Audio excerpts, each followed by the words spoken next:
Praise the lord. దేవుని నామమునకు మహిమ కలుగునుగాక. సర్వాధికారి అయిన యేసయ్య నామం పేరిట మీ అందరికీ ప్రత్యేకమైన వందనాలు తెలియజేస్తూ ఉన్నా. ప్రార్థన. గొప్పవాడానికి స్తోత్రాలయ్యా. ఈ దినమందు ప్రత్యేకముగా నీ వాక్యమును జ్ఞాపకం చేసుకుని కృప దయచేయమని, మహిమ ఘనత మీరే పొందమని యేసయ్య నామమును అడుగుచున్నాము తండ్రి. ఆమేన్. దేవుని వాక్యంలోనికి మనము వెళ్దాం. 121వ కీర్తన 7వ వచనాన్ని మనం చదువుకుందాం. ఏ అపాయమును నీకు తగులుకుండా నేను నిన్ను కాపాడుదును అనే వాగ్దానం ఈ దినమందు ప్రభులు వారు మనకు దయచేసి ఉన్నాడు. వాగ్దానం మన జీవితంలో నెరవేర్చబడును గాక.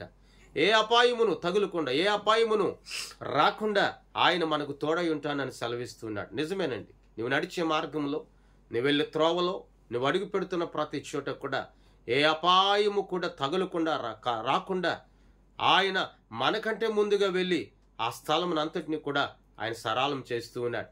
ఎందుకనంటే దేవుని కృప నీ ఎడల కనుపరచబడి ఉన్నది గనుక, దేవుని కృప నీ పక్షాన ఆవరించబడి ఉన్నది గనుక, నీ జీవితంలో నేటి వరకు కూడా ఎన్నో అద్భుతమైన కార్యాలు ఆయన నామం ద్వారా నువ్వు పొందుకున్నావు. నిజమే కదా? మరి ఈ రోజున వాక్యములు సెలవిస్తున్నాడు కదా, ఏ అపాయము తగలకుండా, ఎప్పుడు ఏ అపాయము కలుగుతుందో, ఎప్పుడు ఏ అపాయం సంభవిస్తుందో, ఎప్పుడు ఏమి జరుగుతుందో ఎవరికీ తెలియదు. ఎందుకంటే దినము మనది కాదు, రోజు మనది కాదు, గడియ మనది కాదు, సమయం మనది కాదు, ఏది కూడా మనది కాదు.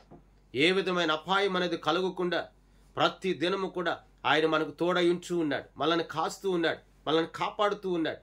ఆయన కొనుకొక నిద్రపోక మన చుట్టూ కూడా బలమైనటువంటి రక్షణ కంచెను ఆయన ఏర్పరుస్తూ ఉన్నాడు. నువ్వు సముద్రంలోనికి వెళ్ళినా, నువ్వు కంపెనీకి వెళ్ళినా, ఫ్యాక్టరీకి వెళ్ళినా, ఉద్యోగమునికి వెళ్ళినా, స్కూల్కి వెళ్ళినా, కాలేజీకి వెళ్ళినా, నువ్వు ఎక్కడికి వెళ్ళినా, ఏ చోటకు వెళ్ళినా ఏ అపాయము రాకుండా ఆయన నీ చుట్టూ కూడా ఆయన కృపను ఆవరింప చేస్తూ ఉన్నాడు. ఆయన బలమైన దేవుడు అండి. ఆయన బలవంతుడైన దేవుడు అండి. నిరంతర స్తోత్రార్హుడు. నిత్యము నీతో ఉన్నాడు ఆయన. నీ కన్నవారు, నీ ఇంటిలో ఉన్నవారు, నీ రక్త సంబంధకులు నీతో లేకపోవచ్చేమో కానీ ఆయన నీతో ఉన్నాడు, నిన్ను నడిపిస్తూ ఉన్నాడు, నిన్ను బలపరుస్తూ ఉన్నాడు. మరి బలపరచుచున్నటువంటి దేవుడు నీతో ఉన్నప్పుడు ఎందుకు నువ్వు చింతిస్తూ ఉన్నావు? ఎందుకు భయపడుతూ ఉన్నావు? ఎందుకు ఆవేదనకు గురవుతూ ఉన్నావు? ఆయన నీతో ఉన్నాడు కదా. ఇక్కడ అంచాడు, పరిశుద్ధ గ్రంథంలో ఎంతో మంది భక్తులు ఉన్నారు. అబ్రహాము గారు దేవుడు సెలవిచ్చాను రా అని సెలవిచ్చినప్పుడు అతడు పోవచ్చున్న ప్రతి మార్గంలో, ప్రయాణంలో, త్రోవలో దేవుడు అతనికి తోడై ఉన్నాడు. అపాయము కలుగకుండా, శ్రమ కలుగకుండా, దుఃఖము కలుగకుండా దేవుడు అతనికి తోడై ఉన్నాడు. మోషే ఇశ్రాయేలు ప్రజలు నడిపించుచున్నప్పుడు పగలు మేఘస్తంభం, రాత్రి అగ్నిస్తంభంగా దేవుడు తోడై ఉన్నాడు. ఏ అపాయము కలుగకుండా దేవుడు తోడై ఉన్నాడు. మరి ఈ రోజున నీకును, నీ కుటుంబానికి, నీ బిడ్డలకు, నీ సంతతికి, నీ వ్యాపారమునకు కూడా నా దేవుని కృప తోడయుండి నిలిచిండును గాక. నా దేవుని మహిమ తోడయుండును గాక. నా దేవుని సన్నిధి తోడయుండును గాక.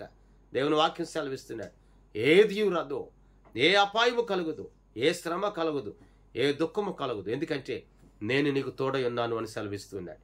ఇప్పుడు దేవుని బిడ్డ మరి తోడయున్నటువంటి దేవునిపై ఆధారపడదాం. ఆ వాక్యం ద్వారా నడిపించబడదాం. ప్రార్థన.